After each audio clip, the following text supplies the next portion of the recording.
welcome to Perspective. It's another day of the former Prime Minister Imran Khan's appearance in a court of law. Of course, all day we've been watching his procession, which made its way to the Islamabad High Court.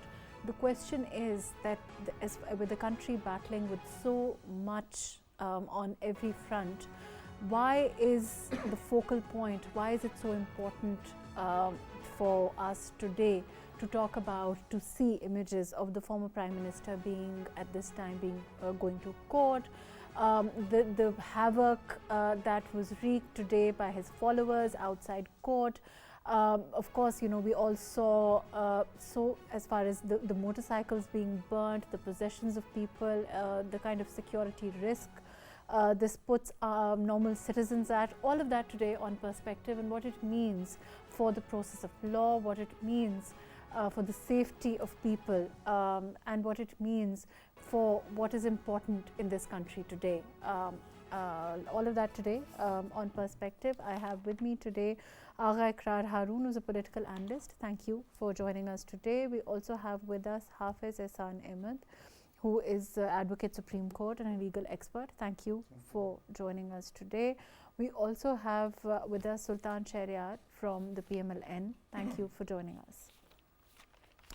Ji, Agha Sahab, like I said, you know, it seems to be another day of us looking at footages of the former Prime Minister going to court. We've all day, it's been the fact that he's coming, he's moving forward, there are people with him, the clashes between him and as far as the government is concerned, as far as the police is concerned, the government agencies responsible for ensuring safety of normal citizens. What kind of a scenario is it? You know, what does it say about our process, you know, our parliamentary process, our democratic process, rule of law, all of those things, when, you know, each day is an attempt by the government agencies to prevent this kind of destruction. What's your overall take on this? Thank you so much. I will take it as an academic. Instead, I mean, you have seen whatever had been going on in Pakistan. There is a saying that the monopoly of use of power, or you can say the monopoly of use of violence, rests only with the state. This is the only state power. When states start sharing this monopoly of use of power with individuals or with group, then you can see situation what we are facing in Pakistan for the last 10 months. Unfortunately, our state has started sharing this monopoly of use of power, monopoly use of violence with an individual. His name is Imran Khan. And this would, I mean, trigger so many things. Okay. And why it happened? Basically, Imran Khan was, I think I mentioned this thing with you in an early show. Imran was crafted as beyond any state, beyond any law. So he was crafted like that. So he is the same. His dismantling, please let me, his dismantling is yet to be over. So he thinks he is beyond the state, and the state is responding like him. Just to look at today, we change the venue. I mean, a court changed the venue according to desire of a accused. I have never seen such. I had been a reporter, a court reporter for many years. I have never seen like that. And then he decided at what time he will go to the court. And we have seen the court are sitting with 7 o'clock, 8 o'clock, I mean 5 o'clock, even after the court times, and waiting, okay, the Othar will come and we will meet him. When the state will behave like that, then you cannot stop anybody to, I mean, to twist every law which is, I mean, available in the country. Fair enough. Let me go to Hafiz. Hafiz, a lot of the stuff that Agha Sahab is saying, you know, has been said, is being said on numerous levels. Of course, with the court, when the undertaking was given that he'd appear on the 18th, as I understand, he wasn't scheduled to appear on the 18th. It was his choice that he'll appear on the 18th. This kind of a precedent, what does it say about the process of law? When, you know, there's so much of cushioning, there's so much of course, he says that there is a threat to his life. All be that as it may, are you seeing? Do you overall feel there's a relaxation in the process of the due process of law as it stands for you and I, for ordinary citizens of this country? There are three aspects of this case. One aspect is a constitutional aspect, the second aspect is a political aspect, and the third is aspect how our system or our institutions are behaving to the accused or to an ordinary person in Pakistan. So if we go on the first, there is a problem in Pakistan on the constitutional side for the last 1 year, and that started on 19 April 2022, and it is going on. And violations of constitutions has been made by both sides. Even at that time, he was at the former Prime Minister, and he took a stand, and his speaker made a wrong observation, and a legal vote of no confidence was turned down on the behest of Article 5, and simultaneously the assemblies was dissolved by him, and on the President endorsed the advice. The Supreme Court intervened, took a suo motu notice, and the matter was rectified. Then there was a problem. The PDM government came into power, and appointment of the governor or the removal of the governor, and the President of Pakistan exceeded his authority, and there was court observation, and the matter was settled down. Then there was a problem in Punjab. The first Chief Minister, the governor refused to take the oath, and ultimately the High Court intervened, had asked the Speaker National Assembly, which is unprecedented, and Speaker National Assembly went to Lahore and he took the oath. Then there is a problem. The governor of Punjab, he has issued a suspension order of the Chief Minister Punjab, and courts intervened, and then the matter was resolved by the court, and finally the assembly was dissolved. Then there is a problem at the center. The speaker says so that you're essentially agreeing with what Sahib is saying, that there is a lot of relaxation given to the former Prime Minister. The perception is that the court process, which is to be treated to a common man, it is in a different at this time. But simultaneously, it is very important. You are treating a man who has been your former Prime Minister, and he is under security threat. And you are registering a case, and now it has crossed more than 90 cases against him. But so there are certain issues. There may be, but the point is, when he is moving with so many people, every time he has a court hearing, there is an issue of law and order. We saw what happened today, burning so many possessions, creating so much nuisance. With as far as Islamabad is concerned today, we all saw what inconvenience for ordinary citizens of this country. Is it something that it is unprecedented. It is unprecedented, but in Pakistan we have a history as well. The former Prime Minister, when he is appearing in the court, the same crowd came into the court, and we have seen so many times. But that doesn't happen. we can't say as an example to other side. But because we have don't have a mature political system, the when political leader, when Nawaz Sharif Sahib was prepared, I will go to Sultan Shahryar Sahib, but as far as appearance in court is concerned, we saw Nawaz Sharif Sahib appearing in court, and we didn't see, as far as overall the situation was concerned, we didn't see his people burning down motorcycles. We didn't see this kind of procession. It should not be allowed, and it should not be, made by the political leaders. Let me come back to you. Sultan Shahryar Sahib, can you hear me? Shahryar Sahib, can you hear me? I think you need to unmute your mic.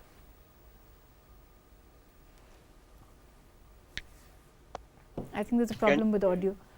Can you hear me now? Sultan Shahryar Sahib, we're talking about the way that the former Prime Minister mobilizes, his people when they come, and the fact that, it involves invariably destruction of property, as we saw today. We also saw, the inconvenience it renders every time he is scheduled to appear and he chooses to appear. But is the government going to put a stop to this, or are we going to be, is it going to continue? Because there is the 23rd, as I understand, there's the 27th. So what is the overall plan as far as the government is concerned? We saw Interior Minister Rana Sanaullah speaking, and of course there's all this. He talked about the same set of facts, but what is the plan now, or how does the government plan to proceed? Mark, can you hear me now? Ji, ji. Is there any sort of distortion? Or is it clear? Because No, I can, no. it's all good, right? Ji, ji, you're very clear. Thank you very much. And I would say that I feel honored to be a part of the program where Mr. Agha Saab is also present. He used to be our teacher back in the days when I was doing my master's degree. I'm not sure if he remembers or not, but I do. So thank you so much. And yeah, if you talk about the actions that the government, whether they'll be taking any actions to stop this, with due respect, circus, I would say, when events like these happen, the dilemma or the issues or the confusion that the government faces, because if you use the force of law and even if something goes wrong, that goes against you as well. What we have seen recently, the episode that has been happening at Zaman Park, or what happened today. The second time, in the courts, they just entered in a manner that no civil society or civilized society can accept. So, law has to come in action. It should, and that's what the government, they are thinking along the lines. First of all, the government, they did believe that if someone who is wanted in court, he should be arrested. Can you hear me, right? Ji, ji, ji. And but on one hand, you see the government which is always on the back foot, especially when there's so much chaos and there's so much going on at your end. On the second, on the other hand, it's as a citizen of Pakistan, or as a responsible party, as you mentioned earlier, PTI should also behave accordingly. That's, you just mentioned when Mian Nawaz Sharif Saab, he used to go to the courts, or Mariam Bibi. I remember back in the days, the party workers or the parliamentarians or the party ticket holders, they all wanted to accompany them, and they all wanted to be a part of those proceedings. But it was very clear that what they believed was that, these things, although they are But part of Sultan Sahab, democratic. why was, when somebody is acting in this manner, in which we are looking at, overall, it's not the first time. It's the state has to ensure, the rule of law. In this case, what is the government going to do now?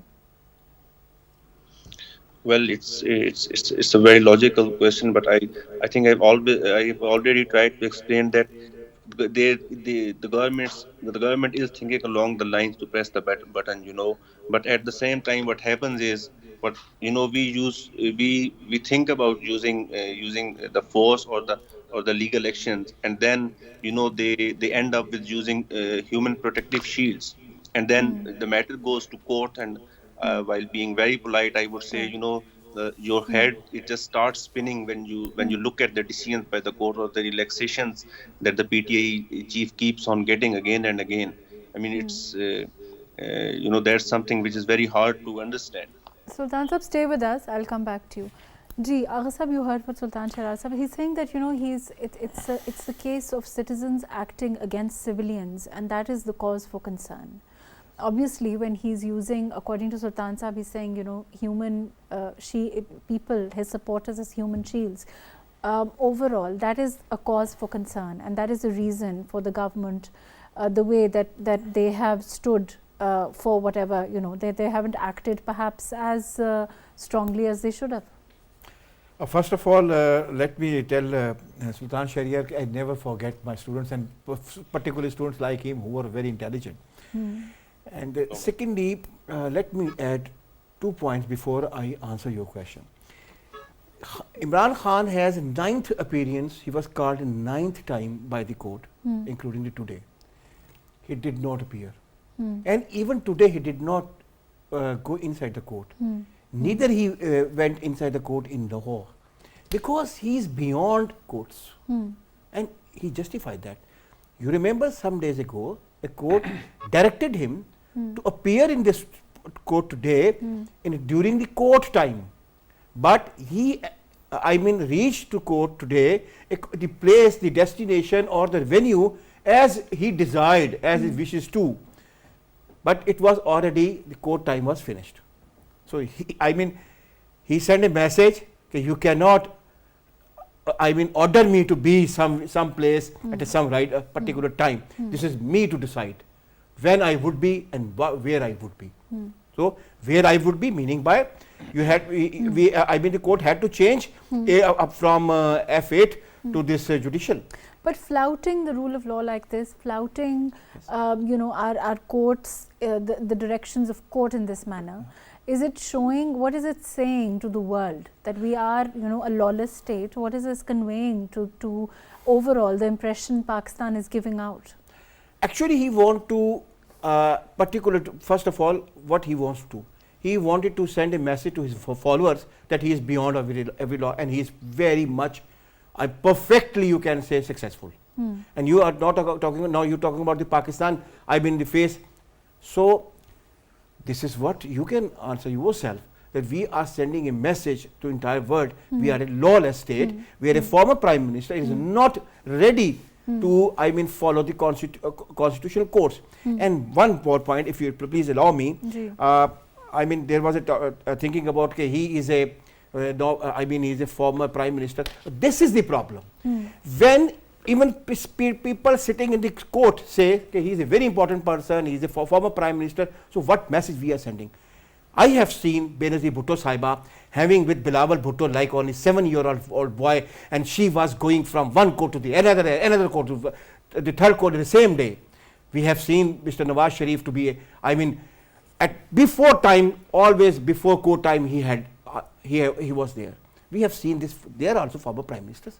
And if you talk about the attack and attempt of course it is different, but we have seen Benazir Bhutto Sahiba, he has twice her life was attempted, but she was moving around with people. So that is the basically mindset we thought Imran Khan is something beyond law, or he is something special. He is a former prime minister, he had followers, his party is one of the top parties. So then we should not share this same status with Nawaz Sharif Sahib or with late Benazir Bhutto Sahiba. But no, I had seen with myself. One time Benazir Bhutto was late, maximum 5 to 10 minutes before this was this lunch break. She had to tender her apology without even asking by the court.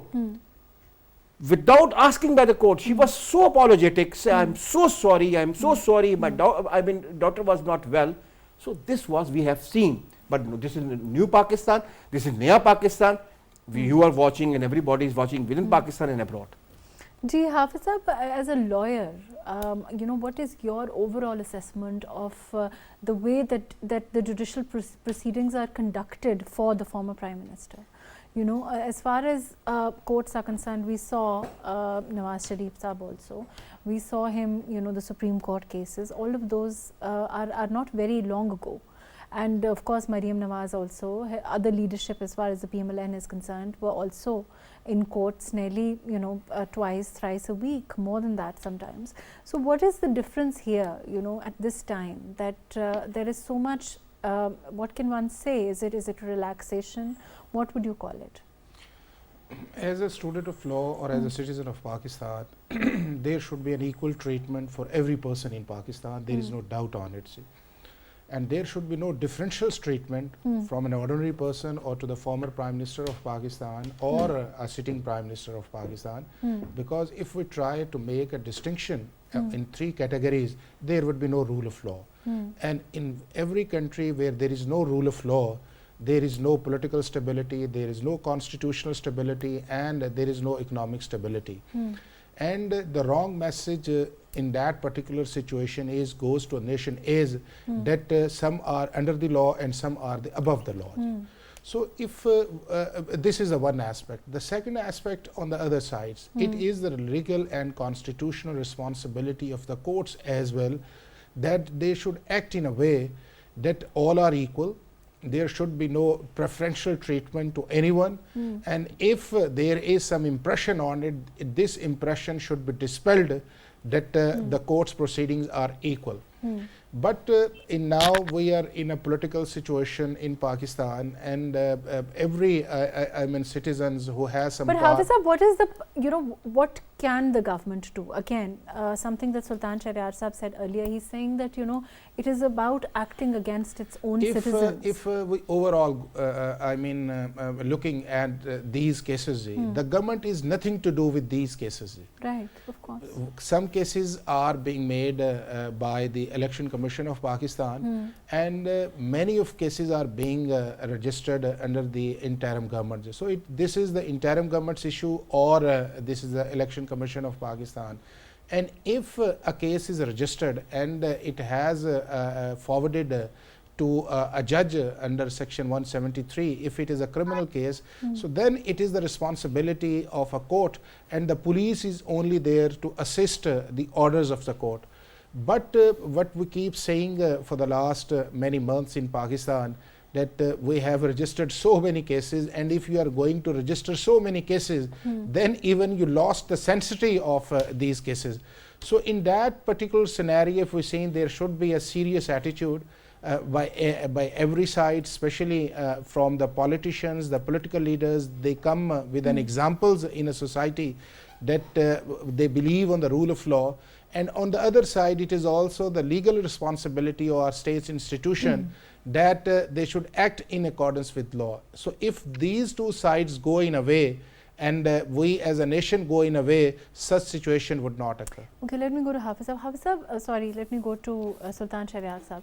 Sultan Shahryar Saab, why, again, on the one hand, of course, there is this, the number of cases as far as the former Prime Minister he's facing, as that also, and the seriousness of it, it seems to dilute the seriousness of it. Would you agree?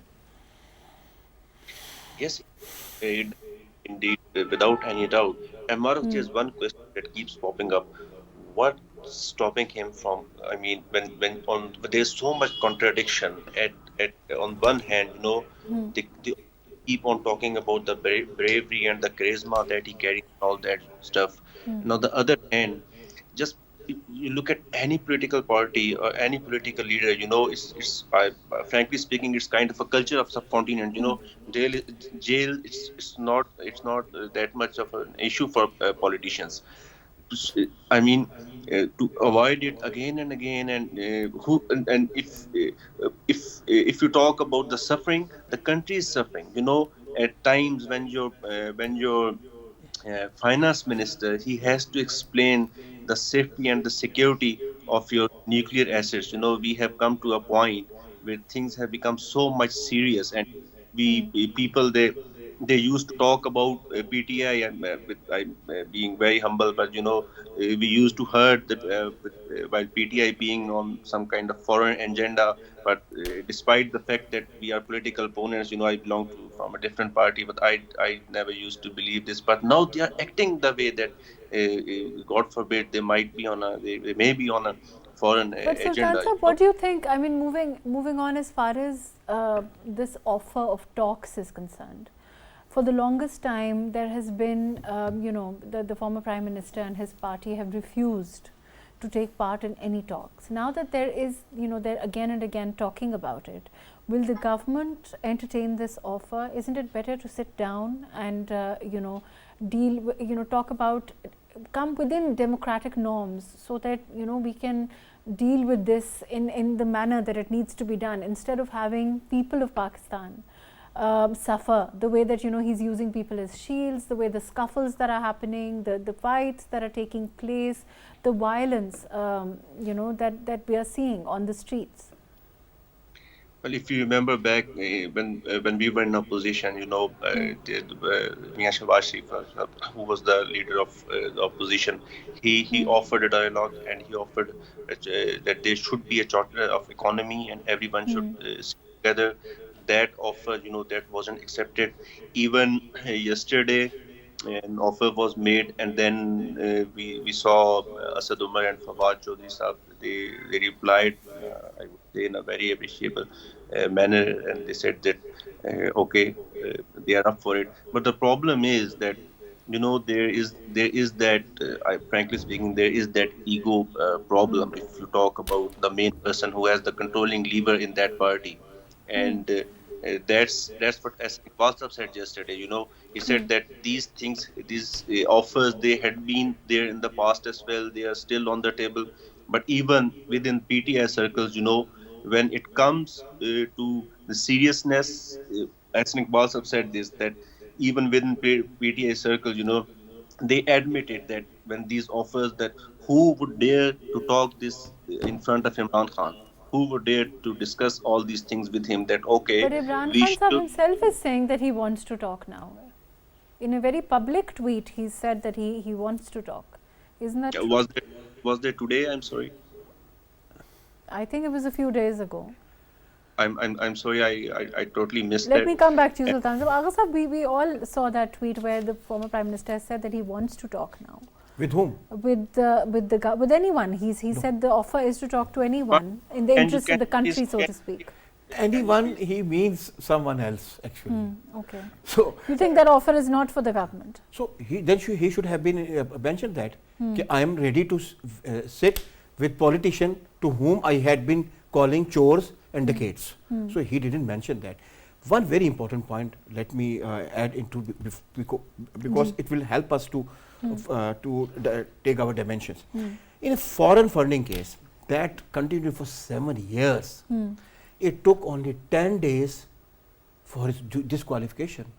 After 10 days of disqualification, he was allowed to contest another election. So what was the outcome of the 7 years long foreign funding case? So a person who went only for the 10 days for the disqualification and he was allowed to contest another election, and he had been, you can say, doing everything to delay the case, the proceeding of the case for 7 years. But Agha So Sahib, it's he in the thinks, interest of course, we all agree that as far as the country is concerned, we need there to be peace. We need there to be, you know, there are so many issues the government is dealing with at this time. You know, IMF, economy just being one part of it, security. Should it be a person should allow to do anything with the state? And as you mentioned earlier, what face we are sending outside Pakistan about our country? And FATF would ask you, again, Jatha Bardar people, you can say in the downtown of Lahore, and they are using, today we have seen the protesters had tear gas guns. So what kind of perception we are then sending the government outside? should simply have come down hard on those people, and of course the Interior Minister also talked about Absolutely right. This is high time. We had already faced for 32 years a monster somewhere in Karachi. So this is time for the government to sit with all other political parties. I demand through your show for a all-party conference, and let all politicians sit together and then let them decide what should be their parameter to deal with Imran Khan, who doesn't believe in the constitution, who doesn't believe in parliament, who actually make mockery of the parliament and the politician. Do you have do you agree? You think that isn't the ultimate solution here that politicians should come up with a way forward as far as the overall situation is concerned? There is no doubt that we have a democracy in Pakistan, and we are a democratic people in Pakistan, and we have democratic institutions in Pakistan, and the people who are there in these institutions, they are elected by the people of Pakistan, and Pakistanis are giving them vote for the betterment of their future. But unfortunately, for the last many years, there is a problem with our system, with our governance system, with our judicial system, and with our economy. And unfortunately, we keep downing in the international standards. And now there are certain demands by different international institutions, even for the major assets in Pakistan. So this is unfortunate. The second point is that there has been a contradiction in the statements of the politicians. One time they are saying one party is ready for the negotiation, and the other side, they are saying they are not willing and they are not responding. And when the other side, they are saying that we are ready for the talk, the other saying that we are not ready for the talk. This self-contradiction or this state of affairs ultimately giving harm to the people of Pakistan, to the country as a whole, and giving a disappointment in the society, and even giving a wrong message inside and outside Pakistan that they people don't have the courage or don't have a diplomatic a mechanism to sit together and to decide their issues. But Hafiz sir, we saw the government, like Agha Sahab said, we saw the government saying that, you know, there should be earlier on, we saw the government clearly saying that perhaps a return in the assemblies was the way forward for the PTI as a political party in the National Assembly, and that, you know, there should be healthy debate in the National Assembly. There should be the role of an effective opposition that we've seen. You know, we talk about shadow cabinets, you know, we talk about all of those things that happen out of, you know, in other democracies. The way forward would be for them to have, you know, find root in Pakistani system also. And to that end, the government was making offers at the time, but of course they were not accepted. No, they were rebuffed. these democratic conventions is going on only in a situation when you accept the existence of the other sides. If for the last 10 years we are saying, when there was an election in 2013, so the other party was saying that it was rigged election, and keep on saying for 5 years. But when there was in 2018, scuffles between the citizens of the country and the people are suffering. The people are suffering, and we have a 236 million population. They are suffering. There is an unemployment issue. There is the issue of our economy. There is an issue of foreign direct investment. There is an issue with reference to our social problems as well in Pakistan. When we are listening and keep saying on television that every day there is a problem, and every day there is a scuffle between political parties, and every day they are making a wrong statement, what they are giving the impression to the people of Pakistan. So the primary thing would be, and this is the ultimate, that all these parties, the political leaders, first they have to accept their existence, one party to another party, and then come on the broader agenda. That would be the election side, that would be the governance, justice and economy, and then the election would be held. And I'm keep suggesting on the media and keep writing on it that we should minimize the tenure of the government in Pakistan. We should reduce from 5 years to 3 years, so that in a way that might be that there will be a patience among the political parties, that after 3 years, if they perform well, they will continue, and if they don't, they will be vanished from the political scenario in Pakistan. That will also have to be done legally, and there's a process for it. There should be some amendments in the constitution and statutes. 2/3 majority. Yeah, definitely. If all political, and we have the example like 18th Amendment, all the political parties sat together, they made the amendments, and if for the broader, issues of the Pakistan, if all the political parties sit together, decide certain issues, and then go for the election, that would help the country. Otherwise, we will be having a same political chaos and same political protest on the roads of Pakistan. Let me go to Sultan Sahab. Sultan Sahab, same political protests. Are they the same? Is the nature of the protest same? Is it not more violent? Is it not more the antagonistic? Is it not downright a cause for concern as far as security of ordinary citizens is concerned? Of course, the right to peaceful protest is a legitimate right, but the way that things are happening, the way that the former Prime Minister, whenever he goes to court, his court appearances, the way that his followers, the violence there, as far as, now recently, the Interior Minister spoke about them having so much, starting from petrol bombs, there is now, other arsenal also. All of those things are also right in front. So, and then on the other hand is this offer of talks, and then there is the way forward. So there has to be some sort of a roadmap, right? Or are we going to continue like this? Of course, this will have potential ramifications. It can have consequences.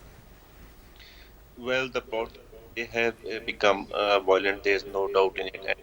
And when you look at the world culture, itself explains the the norms or the ideas that this word carries. If you talk about a certain culture, if you look at it from outside, you might see, or you may see so many differences or things that might not be good in, but according to your opinion. But if you talk about what's going on in that culture, those people, they don't take it, or they don't look at it as something which is bad. uh, uh, I That's something that I would say. If you talk about the culture of that certain political party, they take pride in certain things that no civil society or no civilization can defend. There are examples, and they say, okay, if this is related with the chairperson, that's right, only because if it's related with that But specific Sultan person. Sahib, what does the government propose to do about it? That is the question, right? Yeah. Well, as I mentioned earlier, the problem is the human shield that they are using. But if you take my personal opinion, I think strict measures are required now. I think enough is enough, because, as said earlier, it's the country and it's the people who are suffering, and I think strict actions should be taken. Right, fair enough. Let me go to Agha. Agha Sahib, there is an opinion at this time that strict measures should be taken. On the other hand, again, there is the propaganda. Even day, yesterday we saw, day before yesterday, we saw the images that were circulated, where a lot of them were inaccurate images. A lot of them, images were, we saw images from Afghanistan. As far as the PTI was concerned, the propaganda machinery, the way that things are looking, that is something that is happening from the other side. There's no doubt about that. Now, of course, it's a waiting game of seeing what the government, how the government chooses to act in this scenario. Even the press conference by the Interior Minister, you heard what he said, you heard what Maryam Nawaz is saying. They are cognizant of all the facts. What do you think will happen, in your opinion? Can I be very candid? Ji. Our problem is when we talk, we have a press conference, we talk so much in the one press conference that the focus is lost. One of my teacher, Michael Tickenberg, told me all battles and war will be fought at the ground of communication, and communication must be very focused. Okay. So this is propaganda is a big problem. The narrative of Imran Khan is being sold and bought, and the other side is, it looks very weak. I'm sorry to mention that. One thing my friend very rightfully said. But Agha Sahib, the other side is only looking weak because they're looking at, the government is responsible for taking care of their citizens. The government I'm is talking about the propaganda, about the narrative. You talk about the narrative. Because the government is, they have to run the country. Government has so many resources. Problems. Government has so many resources if they are focused. The narrative of the state, narrative of the state and narrative of the government should be properly sold out and bought. This is a very important issue, and one very important thing, as my friend mentioned, the problem of coexistence. Yes, this is a big problem of Pakistan, because Imran Khan has become the only prime minister in the history of Pakistan who did not shake hand for 42 months with his leader of opposition. So this is what the party has brought in Pakistani parliamentarian system. And one very important thing, as mentioned by Sultan and as mentioned by others, government is very concerned with law and order situation, is the government responsibility, and sometimes they have to be at a backstep. This is what you say. Sartre said, the only unfortunate part of the democracy is that democracy always lives with its killer inside. So if you want a proper democracy, and if you are confident, you have to safeguard the democracy within the killer. The democracy has itself, that is freedom of expression. Right. So our freedom of expression in Pakistan today, I see there is no boundaries of that. However, don't you think a stronger action or reaction has to come from the judiciary as a lawyer? Definitely, the primarily responsibility first lies with the government, because the government also represents the state. and then it is the judiciary, because the judiciary also represent the states. So this is another way, but I keep saying that we've been in a constitutional and political problem for the last many years, and always even we have politicized the proceedings of the court, and we have even witnessed on this side that we came on the conclusion on the observations either given by the Supreme Court or the High Court and made their opinion, which is not happening in every country like we have in Pakistan. So this is the one option. The second important would be that we should accept that all the state organs and institutions who represent the state, they become the dysfunctional. They have lost the credibility among the citizens of Pakistan. And in this particular scenario, whosoever would make anything, the people are not believing, because now we, without hesitating to make a comment on the judge or the judicial proceedings or the state institution, we are trying to malign these state institutions, which resultantly the institution has lost its effectiveness. And we are seeing in the police that we are asking to the police to go for the strong measures, but simultaneously we have some untoward incident in Pakistan and people lost their life. So in that particular scenario, how you expect from a police that they will go for the strict actions? Right. Let me go to Sultan Sahab. Sultan Sahab, your comments, unfortunately we're running out of time. Ji. Sorry, what was the question? You were talking about the steps that judiciary should be taking. Overall, anything you'd like to add? Unfortunately, we're running out of time. I think judiciary has to play its part, and I would again repeat what Hafiz Saab said. That was a very important aspect. You will have to look at the root cause, and I haven't heard many people talking about this 3-year tenure thing. The problem with our country is, its lack of patience. I'm sorry to say, including our party or any other party, when you're in the opposition, we always keep looking at the time when we'll be back in the government. So there are revolutionary steps, and then there are evolutionary steps. Judiciary, just go into any library in the world and look for words, what's the basic ingredient for a prosperous country or for sustainable democracy. Justice would be at the top. If you have justice, you will have health, you will have education, each and everything, it just comes up automatically. Judiciary has to play its part. Obviously, the parliament has to do it as well, and Sant Sahab, he just explained it, that one of the solution can be, when you will have these 3-year tenures, I think the one at the losing end, he may look at it as with a different lens, Unfortunately, that's all the time that we have. Thank you so much for being with us. Sultan Shahryar Sahab, thank you for joining us. Agha Iqrar Haroon, thank you for being with us. Hafiz Imran Khan, thank you for joining us today.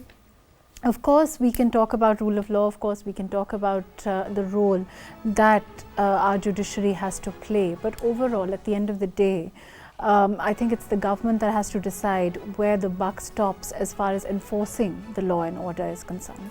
And what is paramount, what takes precedence over all else, political inclinations, political affiliations, is the threat to property, threat to life, should be eliminated, and those things are extremely important as far as the ordinary citizens of this country are concerned.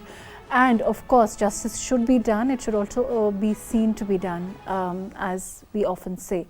Let's hope that all organs of the state function within those parameters. Thank you so much for joining us today on Perspective.